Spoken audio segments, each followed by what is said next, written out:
गजानन विजय ग्रंथ अध्याय 13वा प्रारंभ। श्री गणेशाय नमः। हे संत वरदा श्रीधरा, हे दयेचा सागरा, हे गोप गोपी प्रिय करा, तमाल निळा पावहरी, तुझे ईशत्व पाहण्याकरिता जेव्हा झाला विधाता, गाई वासरे चोरिता यमुना तटी गोकुळात, तेव्हा तू निज लिले करून गाई वासरे होऊन, ब्रह्मदेवा कारण आपले ईशत्व दाविले, दुष्ट एशा कालियाला यमुने माझी तुडवून भला, रमण कद्विपा धाडीला गोप निर्भय करण्यास, तेवी माझ्या दुर्दैवा तुडवून या वासुदेवा, दास गणू हा करावा निर्भय सर्व बाजूंनी, मी अजान भक्त तुझा हरी, परी देवा कृपा करी, मी आहे अनधिकारी योग्य न तुझ्या कृपेस, ऐसे जरी आहे सत्य परी नको पाहू संत, माझी चिंता वार त्वरित आपुल्या कृपा कटाक्षे, आता श्रोते सावधान बंकट हरी लक्ष्मण, विठू जगदेवादी मिळून गेल्या वर्गणी जमवावया, भाविकांनी वर्गणी दिली कुत्सितांनी कुटाळी केली, वर्गणीची काहो पडली जरूर तुमच्या साधुस्तव, गजानन म्हणता महासंत जे न घडे ते घडवित, मग त्यांच्या मठाप्रत वर्गणी ही कशाला, कुबेर त्यांचा भांडारी मग कशास फिरता दारोदारी, चिठ्ठी कुबेराच्यावरी करा म्हणजे काम झाले, ऐसे एकता भाषण जगदेव बोलला हसून, या भिक्षेचे कारण आहे तुमच्या बऱ्यासाठी, श्री गजाननासाठी नको बांधणे मठमठी, या अवघ्या आटा अटी तुमचे कल्याण व्हावयास, स्वामी गजाननाचा त्रैलोक्य हाची मठ साचा, अवघी वडे हा बगीचा पलंगजांचा मेदिनी, अष्टसिद्धी दासी परी राबताती ज्याच्या घरी, तोंड तुमची पर्वा करी त्याचे वैभव निराळे, सविता सूर्य नारायण त्यासी दीप कोठून, प्रकाश देऊ शकेल जाण प्रतिकार करण्या तमाचा, तो मुळीचा प्रकाशमयी त्याला दीपाचे काज नाही, हलका रातो कोठून होई सार्वभौमा भूषविता, इच्छा ऐहिक वैभवाची असते मानवा प्रतिसाची,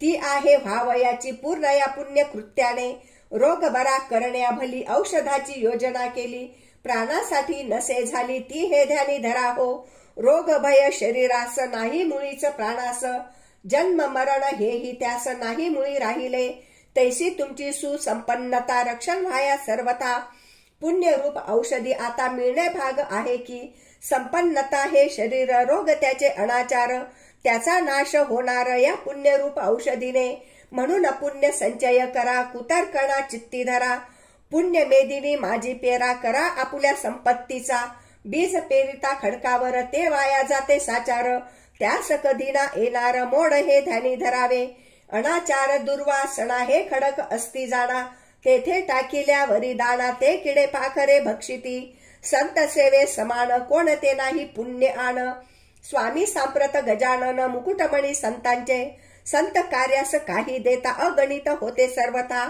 एक दाना टाकिता मेदिनी माझी कणीस होते, त्या कणसास दाणे येती एकाचेच बहुत होती, तीच पुण्याची आहे स्थिती हे बुध हो विसरू नका, ऐसे बोलता साचार कुटाळ झाले निरुत्तर, खरे तत्व असल्यावर कुंठित गती तर्काची, नेता असल्या वजनदार वर्गणी ती जमे फार, शुल्लकाच्याने न होणार कार्य कधी वर्गणीचे, असो मिळाल्या जागेवरी कोट बांधिला सत्वरी, झटू लागले गावकरी मग वाण कशाची, बांधकाम कोटाचे चालता शेगावी साचे, दगड चुना रेतीचे सामान गाड्या वाहती, त्यावेळी समर्थ स्वारी होती जुन्या मठावरी, त्यांनी विचार अंतरी एशा रीती केला हो, आपण तेथे बसल्या विने का म्हण चाले झपाट्याने, म्हणून कौतुक समर्थाने केले कसे ते परी एसा, एका रेतीच्या गाडीवरी समर्थांची बसली स्वारी, तो गाडीवान झाला दुरी महार होता म्हणून, तई महाराज वदले तयास कारेखाली उतरलास,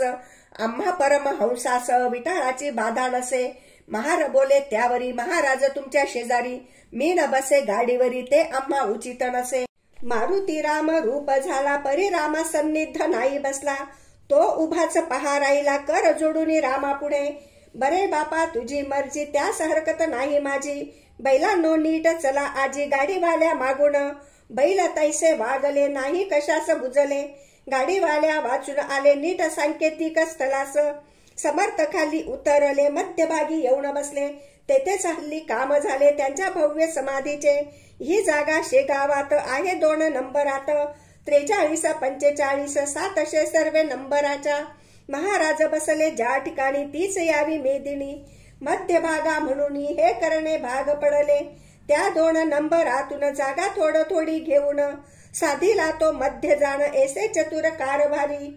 1 एकराचा हुकूम झाला परी बांधकामाच्या वेळेला. समाधी मध्य साधण्याला जागा थोडी पडली कमी. त्यासाठी म्हणून 11 गुंठे जास्त जाण जमीन ती घेऊन बांधकाम चालविले. पुढाऱ्यांच्या होते म्हणी वचन दिले अधिकाऱ्यांनी. आणि 1 एकर तुम्हा लागुणी काम पाहून जागा देऊ. यास्तव केले धाडस 11 गुंठे घेण्यास. परी ते केले विकोपास एका दुष्टाच्या बातमीमुळे. यामुळे पुढारी थोडे घाबरले अंतरी. त्यात जो पाटील होता हरी तो बोलला समर्था. 11 गुंठे जागेचा तपास करा वयासाचा. एक जोशी नावाचा आला असे अधिकारी. हसत हसत पाटलाला समर्थाने शब्द दिला. जागेबद्दल जो का झाला दंड तुम्हा तो माफ होईल. त्या अधिकारी जोशाप्रती समर्थाने दिली स्फूर्ती. चाललेल्या प्रकरणावरती शेरा त्यांनी मारिला की हा दंड झालेला विनाकारण आहे भला. दंड गजानन संस्थेला परत द्यावा म्हणून मी करून आलो चौकशी जाऊन त्या शेगावासी. या घडलेल्या प्रकारासी दंड होणे उचित नाही म्हणून तो माफ केला. ऐसा हुकुम जेव्हा आला तै हरी पाटलाला आनंद झाला विशेष. तो म्हणे समर्थांचे वाक्य ना खोटे व्हावयाचे. मजवरी किटाळ महाराजे येऊन गेले नुकते एक. त्यावेळी महाराजांनी भिवू नकोस म्हणून तुझ्या एकाही केसा लागुनी धक्का न त्याचा बसेल. तेच खरे अखेर घडून आले साचार. तैसाच हाही प्रकार आज दिनी झालासे. समर्थ वाक्य खोटे झाले ऐसे कोणी न कधी ऐकिले. असो शेगावाचे लागले लोक भजनी स्वामींच्या. आता नव्या जागेत आल्यावर जे काही घडले प्रकार म्हणजे समर्थांचे चमत्कार ते आता वर्णितो. मेहेकरच्या सान्निध्याला चौडद नामे ग्राम भला. त्या गावीचा एक आला गंगा भारती गोसावी. यास होता महारोग कुजून गेले अवघे अंग. उरली न पडल्या वाचून भेग जागा दोन्ही पायाला. करपद बोटे झडून गेली तनु प्रती चढली लाली. कानाच्या सुजल्या पाळी कंडू सुटला तनु ते. म्हणून गंगा भारती त्या महारोगा त्रासला अति. समर्थांची एकूण कीर्ती शेगावासी पातला. श्रोते त्या गोसाव्या प्रत लोक आडवू लागले बहुत. तुला रक्तपिती आहे सत्य तू न जावे दर्शना. महाराज दिसतील ऐशा ठाई उभा राहून दर्शन घेई. कधी हिना जवळ जाई त्यांचे चरण धरावया. हा स्पर्शजन्य रोग फार म्हणून वैद्य डॉक्टर सांगती याचा विचार तू आपुल्या मणी करी. परी एके दिनी गंगा भारती चुकून अवघ्या लोकाप्रती. येता झाला सत्वर गती प्रत्यक्ष दर्शन घ्यावया. डोई ठेविता पायावर समर्थांनी चापट थोर. मारिली त्याच्या डोक्यावर अति जोराने विबुध हो. म्हणून तो उभा ठेला समर्थांस न्याहाळू लागला. स्वामींनी त्याचे थोबाडाला दोन्ही करे ताडिले. फडाफड मारिल्या मुखात आणि कवरती एक लाथ. खा करोणी बेडक्या प्रत थुंकले त्याच्या तनुवरी. तो त्याने मानिला समर्थांचा प्रसाद भला. बेडका होता जो कापडला तयाची या अंगावर. तो त्याने घेऊन करी चोळून अवघ्या शरीरी. लाविता झाला मलमापरी आपुल्या सर्व अंगास. तो प्रकार पाहता एक कुटाळ तेथे होता. तो गोसाव्यासी बोलता झाला पहा येणे रीती. आधीच शरीर नासले तुझे आहे बापा भले. त्यावरी यांनी टाकिले या अमंगळ बेडक्या ते. तो तू प्रसाद मानिला अवघ्या अंगाते चोळीला. जा लावून साबणाला धुवून टाकी सत्वर. हे ऐसे वेडे पीर विचारू लागता भूमीवर. त्यांशी अंधश्रद्धेचे नर साधू ऐसे मानिती. त्याचा परिणाम ऐसा होतो अविधी कृत्यास ऊत येतो. तो येता सहज जातो समाज तो रसातळा. यासी तुझेच उदाहरण तू औषध घेण्याचे सोडून आलास की रे धावून या वेड्या पिशापाशी. गोसावी ते एकता हसू लागला सर्वथा. म्हणे तुम्ही येथेच चुकता याचा विचार करा हो. अमंगळ साधूपासी काही न राहते निश्चयसी. कस्तुरीच्या पोटाशी दुर्गंधीना वसे कदा. तुम्हा दिसला बेडका तो हा प्रत्यक्ष मलमदेखा. कस्तुरीचा सारखा सुवास येतो या लागी. तुम्हा संशय असल्यास पहा माझ्या अंगास. हात लावून या खास म्हणजे कळून येईल की त्यात थुंक्याचे नाव नाही अवघी औषधी आहे पाही. मी इतुका वेडा नाही बेडक्यास मलम मानणारा. तुझा त्याशी संबंध नव्हता म्हणून बेडका दिसला तत्वता. समर्थांची योग्यता त्वानमुळी जाणिली, त्याचे पाहण्या प्रत्यंतर चाल जाऊ एकवार, स्नान केलेल्या जागेवर वेळ आता करू नको, समर्थ स्नान प्रति दिवशी करतील ज्या जागेसी, तेथल्या ओल्या मातीसी मी लावितो निजांगा. ऐसा संवाद तेथे झाला, दोघे गेले स्नानस्थला, तो कुटाळासी आला अनुभव गोसाव्या परीच, मृत्तिका स्नान स्थळाची दोघांनीही घेतली साची, तो गोसाव्याच्या हाती बैसली औषधी होऊन, कुटाळाच्या हातात ओलीच माती आली खचित, दुर्गंधीही किंचित येत होती तियेला, तो प्रकार पाहता क्षणी कुटाळ घोटाळला म्हणी, कुत्सित कल्पना सोडून शरण गेला समर्था, असो कोणी गोसाव्या ते जवळ बसू देत नव्हते, हा दूर बसून भजना ते करी स्वामी पुढे नित्य, आवाज गंगा भारतीचा पहाडी गोड मधुरसाचा, अभ्यास होता गायनाचा त्या गंगा भारतीला, ऐसे 15 दिवस गेले रोगाचे स्वरूप पालटले, लालीने ते सोडिले तयाची या अंगाला, चाफे झाले पूर्ववत भेगापदींच्या निमाल्या समस्त, दुर्गंधीचा फोडला त्वरित ठाव त्याचा श्रोते हो, गोसाव्याचे एकूण भजन होई संतुष्ट समर्थ म्हण, प्रत्येक जीवा कारण गायन ते आवडते, बायको गंगा भारतीची अनसुया नावाची, ते शेगावी आली साची न्याया निज पतीला, संतोष भारती कुमार होता तिच्या बरोबर, येऊन पतीस जोडीले कर चला आता गावाते, तुमची व्याधी बरी झाली ती मी दृष्टी पाहिली, समर्थ साक्षात चंद्रमौळी आहेत हेच खरे असे, मुलगा तेच बोलला म्हणे बापा गावी चला, पुसून गजानन महाराजाला येथे राहणे पुरे झाले, गंगा भारती म्हणे त्यावर मला नका जोडू कर, आजपासून साचार मी तुमचा खचित नाही, ही अनाथांची माऊली स्वामी गजानन येथे बसली, त्यांनी माझी उतर रविली धुंदी चापट मारून, राख लाविली अंगाप्रत आणि चित्त तुझे संसारात, केली सविटंबना बहुत या भगव्या वस्त्राची, ऐसे संकेते बोलले थापट्या मारून जागे केले, आता डोळे उघडिले संसाराचा संबंध नको, हे संतोष भारती कुमारा तू तुझ्या आईस नेई घरा, येथे नकोस राहू जरा सवडत जवळ करावे, हिचे जीवमान जो वरी तो वरी हिची सेवा करी, ही तुझी माय खरी हिला अंतर देऊ नको, मातोश्रीची करिता सेवा तो प्रिय होतो वासुदेवा, पुंडलिकाचा ठेवावा इतिहास तो डोळ्यांपुढे, मी येता सवड दात पुन्हा रोग होईल पूर्ववत, म्हणून त्या आग्रहात तुम्ही न पडावे दोघांनी, आजवरी तुमचा होतो आता देवाकडे जातो, नर जन्माचा करून घेतो काहीतरी उपयोग, हा वाया गेला खरा नराचा जन्म साजिरा, चुकेल 84चा फेरा ऐसे साच सांगितले, समर्थ कृपेने निश्चिती झाली मला ही उपरती, या परमार्थ खिरीत माती टाकू नका रे मोहाची, ऐसे सांगून कुटुंबाला मुलासह सवडदाला, दिले धाडून राहिला आपण तसाच शेगावी, पद पदांतरे समर्थांची आवडीने म्हणावी साची, त्या सकला गायनाची येत होती विबुध हो, प्रत्येही तो अस्तमाना एक तारा घेऊन जाना, समर्थांच्या सान्निधाना बैसून भजन करीत असे, एकूण त्याचे भजन इतरांचेही हर्ष म्हण, वस्तू अशीच आहे गाण रंजविणारी सर्वाते, हा गंगा भारती बरा झाला रोगाचा पत्ता मोडला, मलकापुरास पुढे गेला गजाननाच्या आज्ञेने, असो एकदा पौष मासी झामसिंग आला शेगावासी, बोलता झाला समर्थांशी माझ्या गावास चला हो, मम भाच्याच्या गृहाला अडगावी नेण्याला, मी आलो होतो आपणाला तई आपला करार, ऐसा होता समर्था मी नाही येत आता, नको करू आग्रह वृथा पुढे मागे येईन, त्याला दिवस झाले बहुत आता चला मुंड गावात, मी आहे आपला भक्त माझी इच्छा पूर्ण करा, मुंड गाव माझे घरी काही दिवस राहा तरी, मी अवघी करून तयारी न्याया आलो आपणा,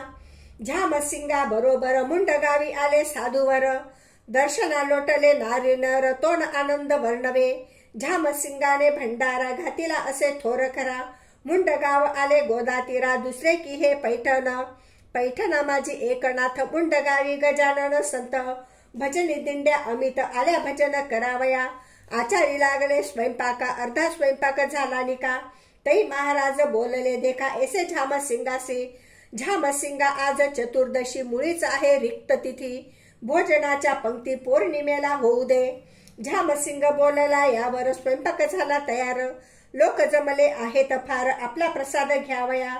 स्वामींनी केले बोलणे तुझे व्यवहार दृष्टीने, योग्य परी हे न माने त्या जगदीश्वराला। झामसिंगा हे अन्न न येईल उपयोगा कारण, तुम्हा प्रापंचिका लागून आपलेच व्हावे वाटते। पंक्ती बसल्या भोजना तो एकाएकी आकाश जाणा, भरून आले गर्जना होऊ लागली मेघांची। चमके वीज माथ्यावरी झंझावात सुटला भारी, कडकडाती कांतारी लागली झाडे मोडावया। घटकेत पाणी पाणी झाले अन्न अवघे वाया गेले, मग झामसिंगाने विनविले महाराजास येणे रीती। आता महाराज उद्या तरी मुळी न व्हावे आजच्या परी, हिर मुष्टी होऊन बसली खरी अवघी मंडळी गुरुराया। निवाराया पर्जन्याला हा नवे पावसाळा, अगांतुक बेटा आला आमचा नाश करावया। आता पाऊस पडेल तरी शेतीचे होईल, वाटोळे ते पहा सकळ मग म्हणतील लोक ऐसे। झामसिंगे केले पुण्य हा भंडारा घालून, ते भोवले आम्हा लागून वा खूप तऱ्हा पुण्याची। तै महाराज म्हणाले झामसिंगा ऐसा संचित होसी कागा, तुला न उद्या देईल दगा हा पर्जन्य कधीही। आत्ताच मी वारितो त्यासी ऐसे बोलून आकाशासी, पाहू लागले पुण्यराशी तो आबाळ फाकले। मेघ क्षणात निघून गेले सर्व ठाई ऊन पडले, हे एका क्षणात झाले अगाध सत्ता संतांची। दुसऱ्या दिवशी पौर्णिमेला थोर भंडारा पुन्हा झाला, तो नियम चालला अजून त्या मुंडगावी। झामसिंगाने आपुली इष्टत सर्व अर्पण केली, महाराजांचे चरणी भली त्या मुंडगाव ग्रामात। लोक त्या मुंड गावात समर्थांचे झाले भक्त, पुंडलिक भोकरे म्हणून त्यात एक जवान पोऱ्या असे। हा उकिरड्या नामक कुणब्याचा पुत्र एकुलता एक साचा, भक्त झाला महाराजांचा एन तारुण्य माझारी। हे उकिरडा नाम वराडात पोर नसल्या वाचत, लोक नवसे ठेवितात ऐसा प्रघात त्या प्रांती। ते पेंटय्या तेलंगणात केरपुंजा महाराष्ट्रात, तैसा उकिरडा वराडात नाव ठेविती बालकाचे।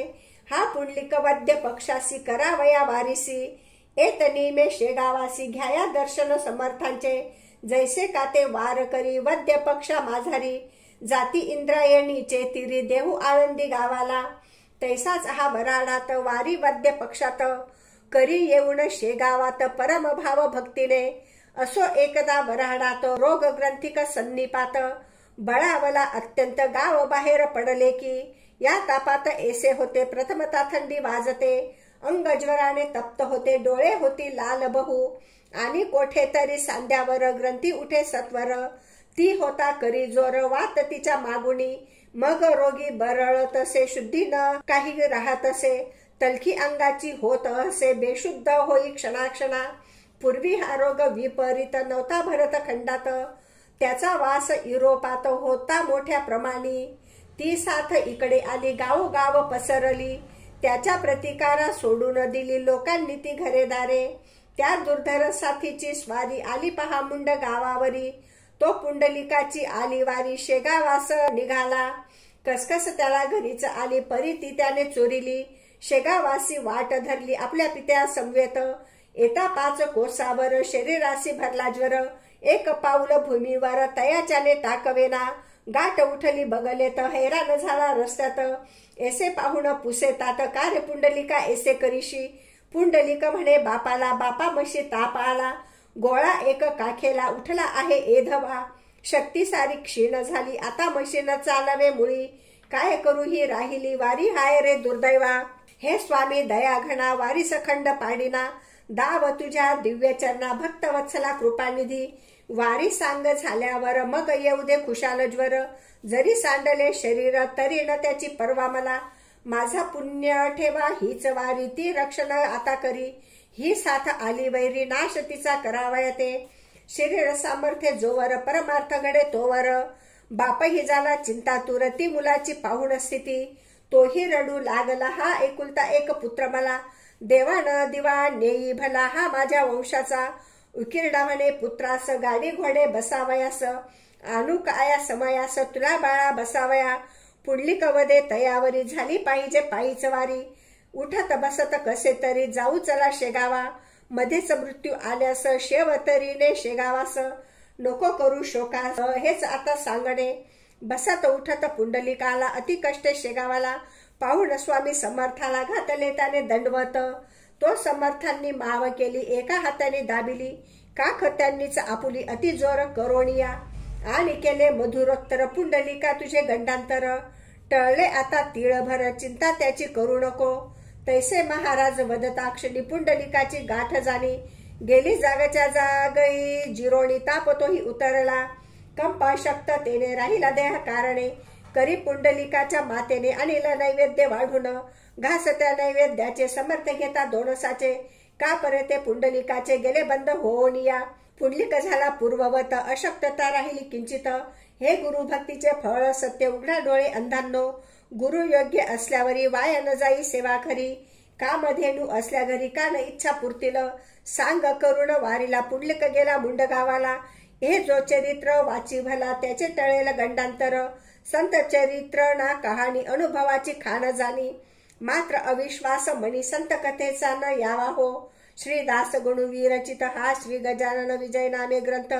सुखद हो भाविका प्रत हेच देवा मागणे. शुभम भवतु श्री हरिहरार्पणमस्तु. इति श्री गजानन विजय ग्रंथस्य त्रयोदशोऽध्यायः समाप्त.